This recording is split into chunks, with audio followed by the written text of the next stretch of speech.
오늘 주시는 하나님 말씀 요한복음 19장 1절에서 16절까지 말씀입니다. 한 절씩 교독하겠습니다. 이에 빌라도가 예수를 데려다가 채찍질하더라. 군인들이 가시나무로 관을 엮어 그의 머리에 씌우고 자색 옷을 입히고 앞에 가서 이르되 유대인의 왕이여 평안할지어다 하며 손으로 때리더라. 빌라도가 다시 밖에 나가 말하되 보라, 이 사람을 데리고 너희에게 나오나니 이는 내가 그에게서 아무 죄도 찾지 못한 것을 너희로 알게 하려 함이로라 하더라. 이에 예수께서 가시관을 쓰고 자색 옷을 입고 나오시니 빌라도가 그들에게 말하되 보라, 이 사람이로다 하매 대제사장들과 아랫사람들이 예수를 보고 소리질러 이르되 십자가에 못 박으소서, 십자가에 박으소서 하는지라. 빌라도가 이르되 너희가 친히 데려다가 십자가에 못 박으라. 나는 그에게서 죄를 찾지 못하였노라. 유대인들이 대답하되 우리에게 법이 있으니 그 법대로 하면 그가 당연히 죽을 것은 그가 자기를 하나님의 아들이라 함이니이다. 빌라도가 이 말을 듣고 더욱 두려워하여 다시 관정에 들어가서 예수께 말하되 너는 어디로부터냐 하되 예수께서 대답하여 주지 아니하시는지라. 빌라도가 이르되 내게 말하지 아니하느냐. 내가 너를 넣을 고난도 있고 십자가에 못 박을 고난도 있는 줄 알지 못하느냐. 예수께서 대답하시되 위에서 주지 아니하셨더라면 나를 해할 고난이 없었으리니 그러므로 나를 내게 넘겨준 자의 죄는 더 크다 하시니라. 이러함으로 빌라도가 예수를 놓으려고 힘썼으나 유대인들이 소리질러 이르되 이 사람을 놓으면 가이사의 충신이 아니니이다. 무릇 자기를 왕이라 하는 자는 가이사를 반역하는 것이니이다. 빌라도가 이 말을 듣고 예수를 끌고 나가서 돌을 깐 뜰 히브리 말로 가바다에 있는 재판석에 앉아 있더라. 이날은 유월절의 준비일이요 때는 제6시라. 빌라도가 유대인들에게 이르되 보라, 너희 왕이로다. 그들이 소리 지르되 없이하소서 그를 십자가에 못 박게 하소서. 빌라도가 이르되 내가 너희 왕을 십자가에 못 박으랴. 대제사장들이 대답하되 가이사 외에는 우리에게 왕이 없나이다 하니 이에 예수를 십자가에 못 박도록 그들에게 넘겨주니라. 아멘. 할렐루야. 아멘. 우리 전후좌우로 참 잘오셨습니다. 서로 인사 나누시겠습니다. 참 잘 오셨습니다. 특별히 여러분 주변에 있는 어머님들을 향해서만 주님의 이름으로 사랑합니다. 서로 어머님들에게만 인사하겠습니다. 주님의 이름으로 사랑합니다. 오늘은 우리 유스와 이엠이 함께 예배를 드립니다.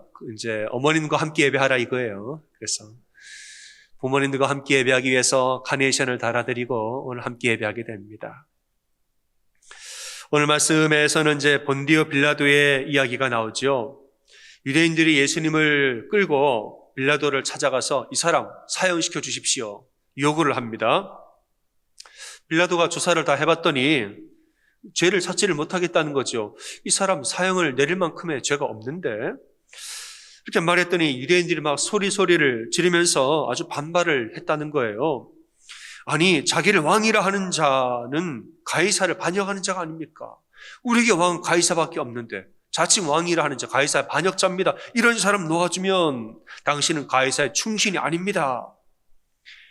이렇게 소리를 쳤다는 거예요. 예수님을 놓아주면은 이게 반란이 일어날 것 같고 뭔가 문제가 생길 것 같고 빌라도가 그래서 그냥 사형 판결을 내려줬다는 겁니다.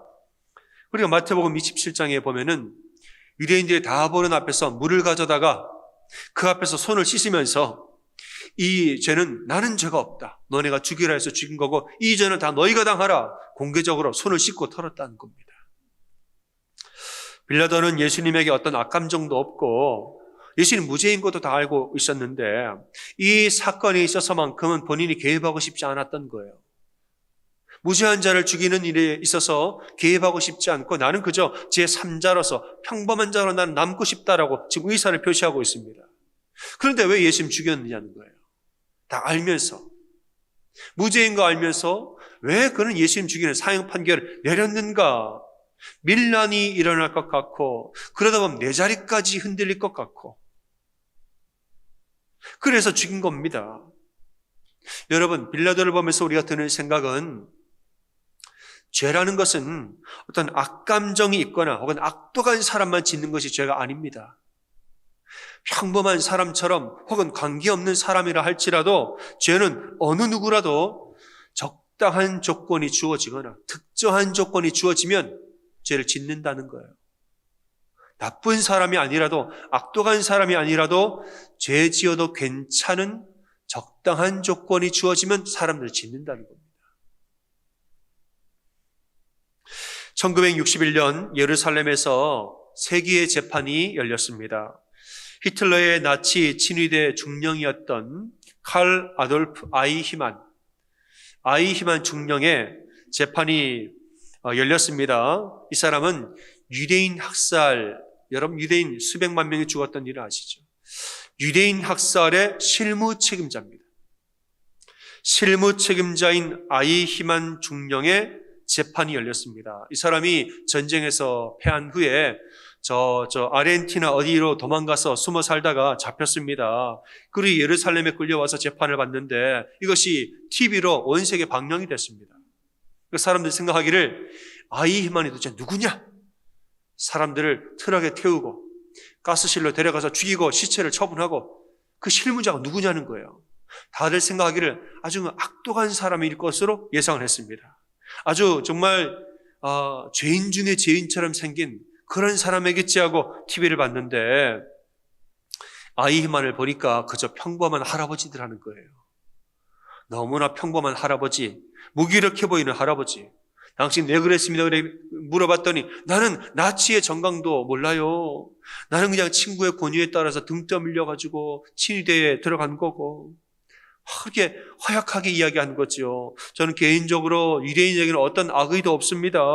집단 학살은커녕 나는 사람 하나 죽일 배짱도 없는 사람이에요. 그럼 당신 왜 그랬습니까? 내가 한 일이라고는 군인으로서 상급자의 명령에 순종한 것밖에 없다는 거예요. 나는 군인이니까 명령에 따른 것밖에 아무것도 없고 그 사람들 싫어하지 않습니다. 이렇게 말했다는 거죠. 물론 아이히만이 평범한 척 연기를 한 부분도 있겠죠. 하지만은 스스로 나는 평범한 사람입니다라고 말하는 사람들의 속마음이 다를 수도 있다는 것을 보여주는 중요한 예라고 할 수 있습니다. 당시에 한나 아렌트라고 하는 정치 철학자가 이 재판을 취재한 후에 나중에 예루살렘의 아이히만이라는 책을 썼습니다. 그 책에서는 악의 평범성이라는 개념을 소개를 합니다. 악의 평범성, 끔찍한 범죄를 저지른 아이히만이 악마나 괴물이 아니라 그저 평범한 할아버지였다는 것에 대해서 놀랐고 또 한편으로는 지극히 평범한 사람이라 할지라도 무비판적으로 명령에 복종하거나 시키는 대로 무조건 다 할 때에는 그와 같은 범죄를 저지를 수도 있다는 것. 이게 바로 악의 평범성이에요. 악독한 사람만 죄를 짓는 게 아니라 평범한 사람도 얼마든지 죄에 지을 수 있다는 거예요.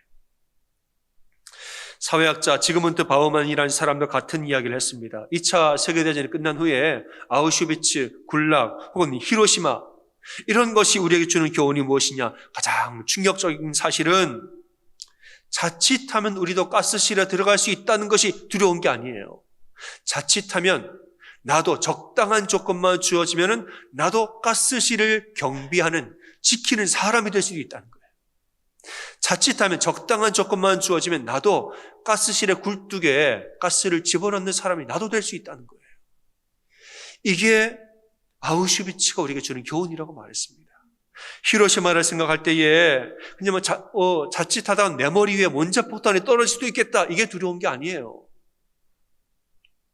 적당한 조건이 주어지면 나도 사람들 머리에 원자폭탄을 떨어뜨리는 스위치를 누리는 사람이 될 수 있다는 겁니다.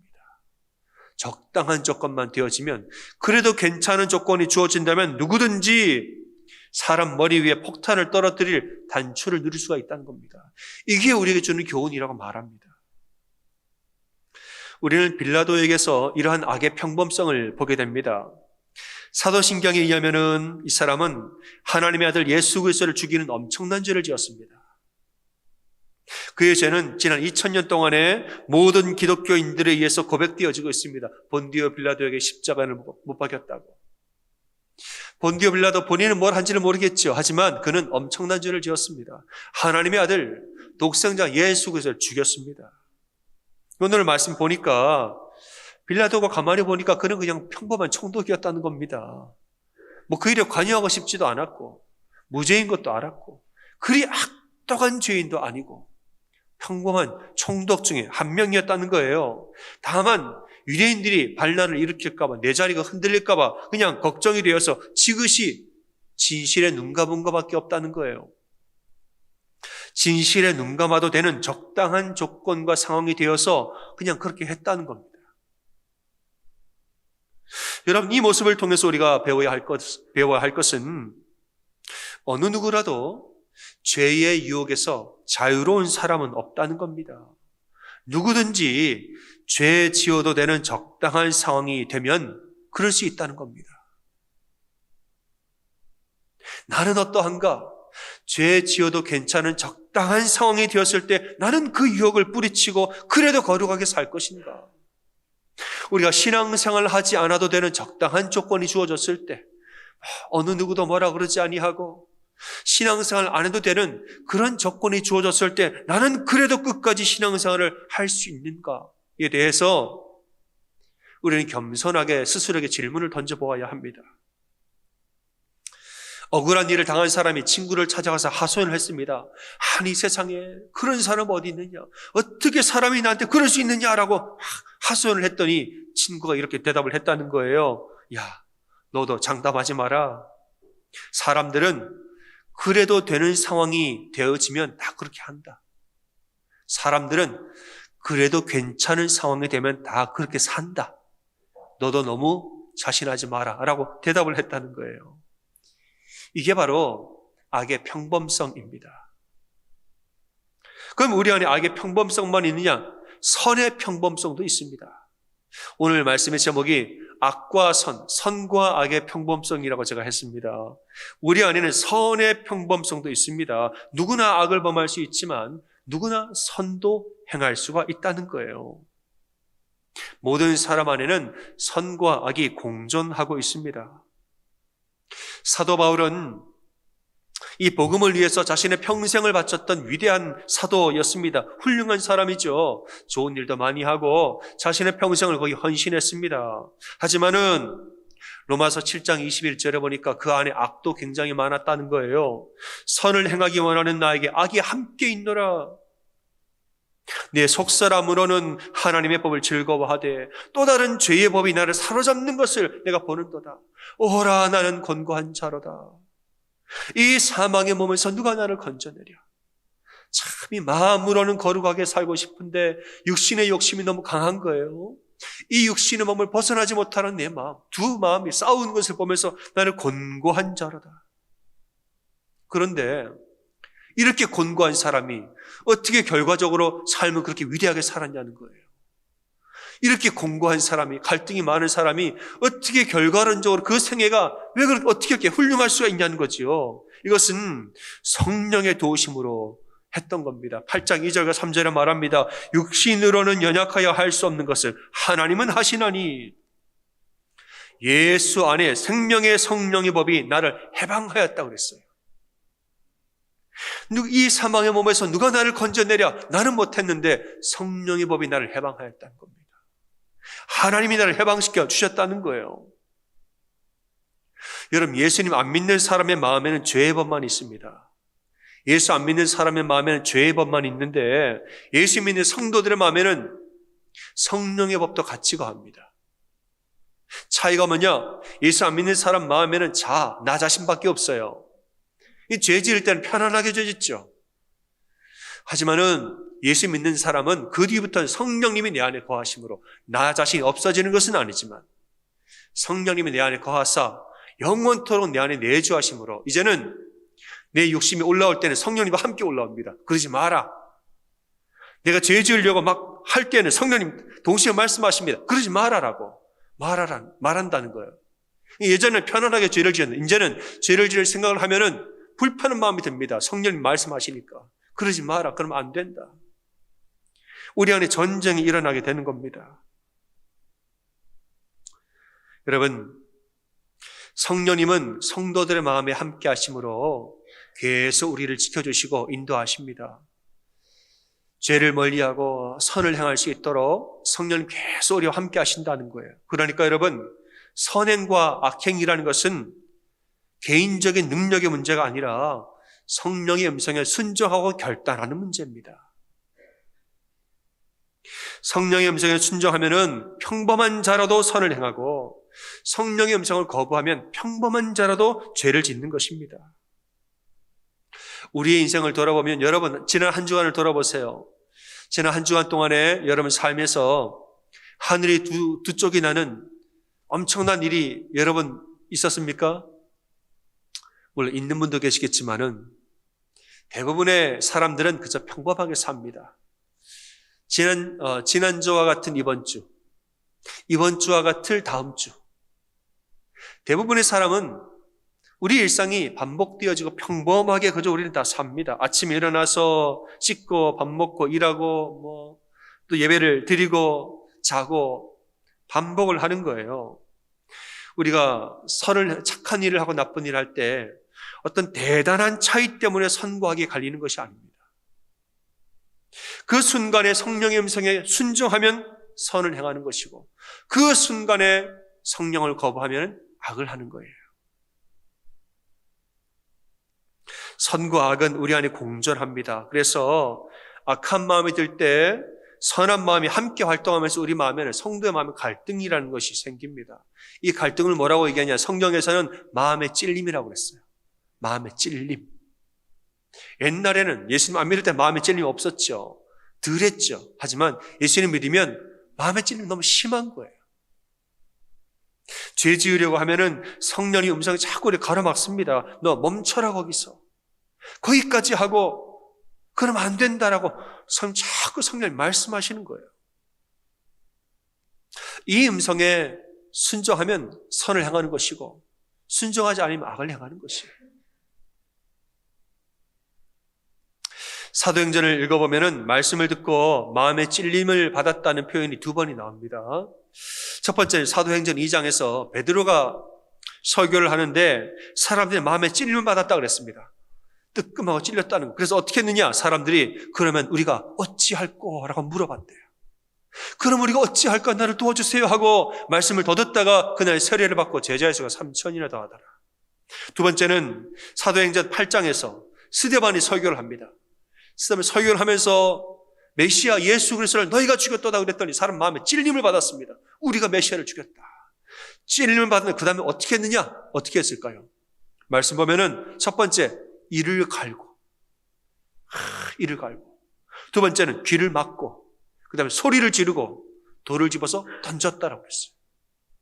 똑같이 마음의 찔림을 받았는데 마음의 찔림을 받았다는 것은 이것은 성령의 역사이죠. 성령님이 그 안에 말씀하신 거예요. 어떤 사람은 그래서 우리가 어찌할 거라고 말하고 어떤 사람은 이를 갈았다는 것이에요. 여러분 순종은 능력이 아니라 결단입니다. 성령님 우리 마음에 찔림을 주실 때 이것은 성령의 역사이고 이것에 순종할지 아니면 귀를 막고 소리를 지를지 우리의 선택과 결단인 것이에요. 선행과 악행은 무엇으로 갈라지는가? 우리의 능력으로 갈라지는 게 아니에요. 능력이 대단한 사람은 선을 행하고 능력이 없는 사람은 악을 행하고 아닙니다. 어느 누구나 선을 행할 수 있고 어느 누구나 악을 행할 수 있어요. 다만 결단하는 사람이 성령의 음성에 결단하는 사람이 선을 행하고 결단하지 않는 사람은 악을 행하는 겁니다. 순종은 개인의 능력이 아니라 결단으로 하는 거예요. 순종하기로 결단하면 그 뒤에 모든 일을 성령님이 알아서 역사하시는 거예요. 우리가 설교를 들은 다음에 우리가 어찌할 거라고 묻는 거 여러분 이게 대단한 일입니까? 마음에 찔림을 받은 다음에 그럼 우리가 어찌할까요? 라고 묻는 거 이 한마디가 개인의 능력이에요? 능력 있는 사람 말하고 능력 없는 사람 말 안 합니까? 개인의 능력이 아닙니다. 이거는 너무나 간단한 고백이에요. 누구나 할 수 있는 간단한 결단이라는 것이에요. 하지만 그 작은 결단이 그 뒤에 이어지는 행동을 다 결정합니다. 이 입으로 똑같은 의미이지만은 내 입으로 어찌할 거라고 말하면 그 다음에 마음이 열려지고, 마음이 열리면 세례를 받고, 그 다음에 제자가 되어졌다는 거예요. 하지만 어떤 사람 똑같은 입으로 이를 갈기 시작했습니다. 이것으로 어찌할 거라 말할 수도 있는데 어떤 사람 이를 갈기 시작했다는 거예요. 이를 가니까 그 다음 뭡니까? 귀를 막게 되고, 그 다음에 소리를 지르게 되고, 그 다음에 돌을 짚고 던져서 죽게 만들었다는 거예요. 작은 결단이 그 다음의 행동을 결정합니다. 성령의 음성이 들려질 때에 우리가 하는 이 작은 결단으로 선과 악이 갈라진다는 것입니다.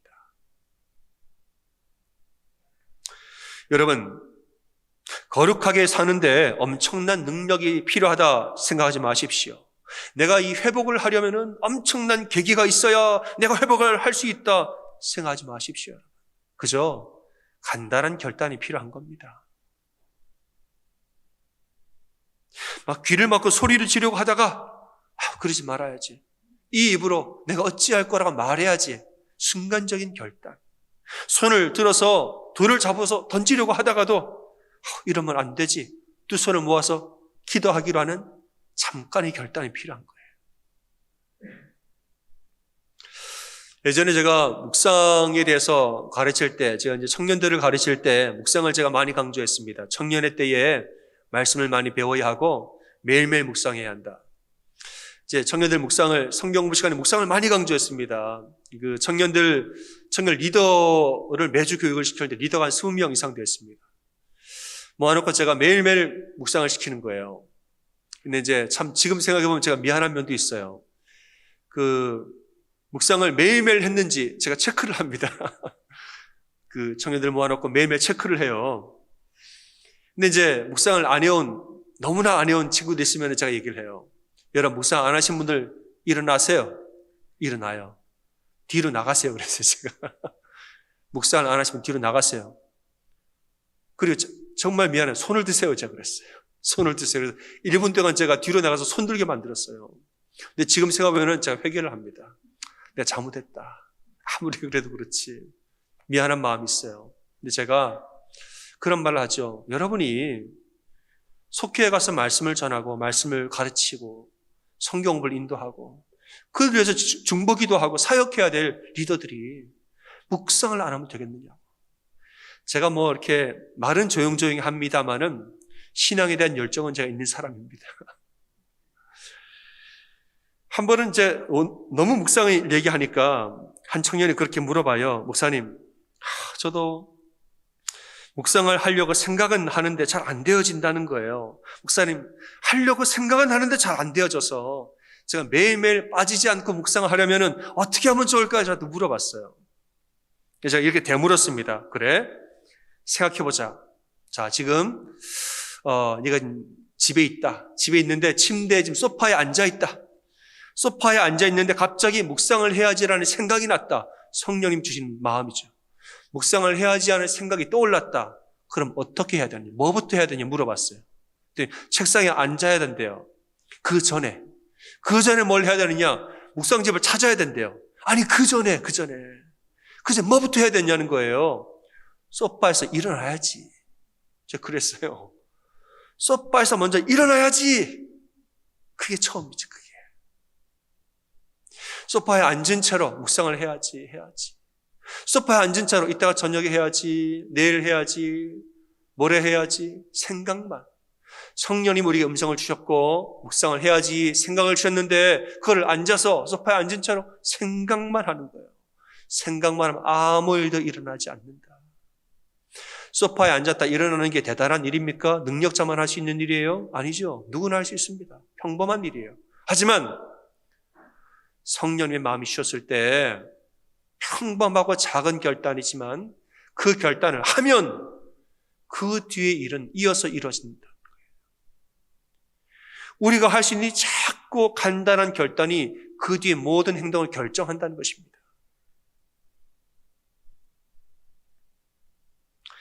기도나 예배도 다 마찬가지입니다. 내가 정말 기도해야지, 예배 드려야지. 여러분, 생각은 할 수 있어요. 그런데 생각만 하면 아무 일도 일어나지 않습니다.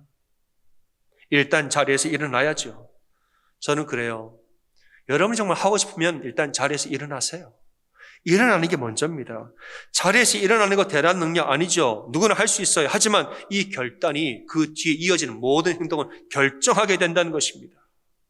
성령님이 우리에게 거룩한 마음을 주실 때 어떻게 할까, 언제 할까 생각만 하지 말고 그냥 아멘하고 자리에서 일어나세요, 여러분. 죄된 생각이 떠오르면 성령님의 음성 동시에 들리죠. 마음에 찔림이 생기고 갈등이 생기겠지요. 그럴 때 어떻게 하나 고민만 하지 말고 그냥 아멘하고 여러분의 손 멈추세요. 아멘하고 여러분이 걸어가는 발걸음 멈추세요. 그냥 그 걸음을. 그리고 나머지는 성령님께 올려드릴 때 성령님이 뒤에 일을 다 하신다는 겁니다. 제가 전에 선교단체에서 찬양 인도를 오래 했습니다. 지금 제가 하지 않지만은 청년회 때에 한 10년 했습니다. 찬양 인도만. 그때 이제 매주 찬양 집회를 인도하는데 교회의 찬양 집회도 아니고 선교단체 찬양 집회니까 그 집회에 오시는 분들은 예배를 또 드리러 오시는 거예요. 그러니까 사모하는 분들만 오시는 거죠. 많이 오세요. 오시는데 예배에 오시는 분들 되게 이제 마음을 이미 열고 오시는 거죠. 그분들을 모아놓고 예배 전에 10분 전부터 중보기도를 시작합니다. 여러분 기도합시다 하면서 죄를 회개하고 예배를 위해 중보하고 말씀 인도 찬양 인도자 중보하고 오늘 예배를 위해서 사모하고 기도하고 10분 동안 기도하는 거예요. 그리고 이제 찬양 인도자 올라가서 할렐루야 여러분 잘하셨습니다. 함께 찬양하겠습니다 하고 기타를 드리링하고 반주가 딱 나가면 그냥 다 자리에서 일어납니다. 와 하고 일어나요. 준비가 다 돼가지고 이미. 마음이 다 열린 상태로 있기 때문에 함께 찬양하겠습니다 하면 벌써 다 자리에서 쫙 일어납니다. 심지어 어떤 청년은 방석을 던지면서 일어나요. 준비가 된 거죠. 근데 하루는 예배를 드리는데 한 청년이 이 본당 뒷좌석에 팔짱을 딱 끼고 앉아있는 거예요. 팔짱을 끼고 아주 이 침통한 표정으로 예배 시간 내내 그렇게 하고 너무 힘들어하게 예배를 드리는 거죠. 예배 끝나고 물어봤습니다. 너 요즘 무슨 일이 있어? 이렇게 물어봤어요. 어려운 일 있어? 물어봤더니 말하는 거예요. 간사님, 제가 최근에 힘든 일이 생겨가지고 도무지 예배 집중이 안 돼요. 저도 간절하게 예배를 드리고 싶은데 마음이 움직여지지가 않아요. 이럴 때 저는 어떻게 하면 좋을까 물어보는 거예요. 그래서 제가 뭐라고 그랬을까요? 대답을 했죠. 네가 정말 예배 드리길 원한다면 팔짱부터 풀어라. 정말 네가 예배를 드리기를 원한다면 팔짱부터 풀어라. 찬양이 시작이 되고 반주가 들려지고 찬양을 함께 하고 있을 때 이 손으로, 너의 손으로 손을 들 수도 있고 손을 기도 손으로 모을 수도 있고 손을 내릴 수도 있고 하다 못하면 성경책을 들고 올 수도 있고 네 손으로 할 수 있는 게 많은데 팔짱을 끼릴 생각을 먼저 하면 팔짱을 끼면 그 대단한 일은 아니죠. 그럴 수도 있겠지 생각합니다. 하지만 팔짱을 딱 끼면 그 다음 마음이 다치고 그 다음 귀가 다치고 아무것도 들어오지 아니하고 그 다음 또 네 생각밖에 그 문제밖에 떠오르지 않는 것이라고 말했어요. 정말 네가 원한다면 예배드리기 원한다면 팔짱부터 풀어라 그랬어요. 여러분 간단한 결단 아닙니까? 그러나 그 간단한 결단이 뒤에 이어지는 행동을 결정합니다. 한 번은 제가 또 미국에 와서 목사 안수 받은 다음에 제가 찬양인도 또 했습니다. 저는 목사 안수 받으면 찬양인도 안 할 줄 알았어요. 미국에 와서도 이제 부교역자로 하는데 거기서도 몇 년 동안 또 찬양을 또 했습니다. 어르신들이 많이 계신데 그분들이 이제 되게 뭐 손을 들고 이런 걸 잘 안 하세요. 제가 뭐 별다른 얘기는 안 하다가 한 번은 제가 얘기했습니다. 여러분 설교를 들으실 때 설교에 은혜가 되시면 여러분 뭐라고 하세요? 그랬더니 뭐라고 할까요 여러분? 아멘 하시죠? 아멘은 뭘로 합니까? 입으로 하는 거지요? 여러분이 설교를 들으시다가 마음에 와닿으면 아멘이라고 소리를 냅니다. 그럼 찬양할 때 찬양님이 소리를 내리고 있는데 찬양 중에 마음에 와닿으면 어떻게 하실 겁니까? 아멘 못 하잖아요. 근데 이게 아멘입니다. 찬양할 때 마음에 와닿을 때 그때 이 손을 드는 게 이게 아멘입니다. 여러분 찬양할 때 마음에 와닿으면 아멘 하시길 바랍니다. 설교 중에도 아멘 하시고 찬양 중에도 아멘 하십시오 했더니 다 아멘 하셔요. 찬양하는데 손을 드시더라고요. 이게 아멘입니다. 맞습니까? 이게 능력자만 한 일입니까? 대단한 일이에요. 교회 한 5년 이상 다녀야만 할 자격이 있습니까? 교회 처음 나무는 손 못 들어요? 맞습니까? 20살부터 들 수 있습니까? 아니잖아요. 얼마나 간단합니까? 간단하잖아요. 그러나 이 간단한 결단으로 손을 들고 찬양할 때에 마음이 움직이고 마음이 움직여서 영이 열리고 그 뒤 모든 행동이 결정되어지는 것이에요. 설교를 들 때 여러분 입술로 아멘 하시죠? 아멘 대단한 일입니까? 교회 처음 나 세례받은 분 그 부분부터 아멘 하십시오. 누가 그럽니까? 누구나 아멘 할 수 있어요. 평범하죠. 하지만 그 작은 결단에서 아멘 할 때에 마음이 열려지고 설교가 내 것이 되어지고 이것을 기억하면서 삶에 실천하는 것입니다. 여러분, 삶의 변화는 작은 결단에서 시작합니다. 어떤 대단한 계기가 있어야 변화될 것으로 생각하지 마십시오. 우리 일상은 대부분 평범한데 어떻게 대단한 계기가 일어나고 어떻게 대단한 위기가 있겠습니까? 평범한 일상에서 평범한 작은 결단에서 회복이 일어나는 줄을 믿으시기 바랍니다. 죄 지을 때도 소소한 결단에서 소소하게 죄를 짓는 것이고 거룩하게 살 때도 소소한 결단에서 소소하게 거룩함을 실천하는 것이에요. 이게 소소해 보이고 작아 보이지만 이 모든 것이 모여서 우리의 영성이 되는 것입니다. 사랑하는 여러분, 여러분 일상 속에서 작은 결단부터 하시고 소소한 거룩함을 실천하시기를 바랍니다. 여러분 정말 예배를 회복하기를 원하신다면 뭐부터 해야 될까요? 예배를 회복하기를 원하신다면 주일날에 뭐부터 해야 될까요? 여러분 갑자기 주일날에 생각이 안 들면 모르겠으나 예배드릴 생각이 들었어요. 성령 주신 마음이지요. 뭐부터 해야 될까요? 여러분 침대에서 뭐부터 해야죠? 일어나는 것부터 해야지요. 침대에서 일어나는 것부터 시작되는 거예요. 일어나면 씻을 마음이 생기고 씻으면 옷을 입을 생각이 생기고 그 다음 운전해서 오는 겁니다. 과정은 여러 가지가 있으나 시작은 일어나는 것부터 시작이에요. 간단하지 않습니까? 여러분 정말 기도하기를 원하신다면 여러분 평상시에 계시다가 기도하고 싶은 마음이 생겼습니다. 뭐부터 해야 될까요? 어디든 자리에 앉아야죠. 그리고 뭐 해야 이 손을 어떻게 해야 됩니까? 손부터 모아야죠. 손부터 모아야지요. 그리고 어디에든 간에 주님 하고 잠시라도 기도하면 되는 거 아닙니까? 대단한 일 아니지만 작은 결단에서 우리 거룩함이 나오는 것이고 또 어떤 경우는 죄도 나오는 것이에요. 사랑하는 여러분, 이 한 주 동안에 작은 결단을 통해서 많은 은혜를 누리는 여러분 되시기를 주님의 이름으로 축원합니다. 아멘. 시간에 옆에 분들에게 이렇게 고백하겠습니다. 오늘 간단해요. 잘 들으세요. 옆에 분들에게 일단 움직입시다. 이렇게 인사하시겠습니다.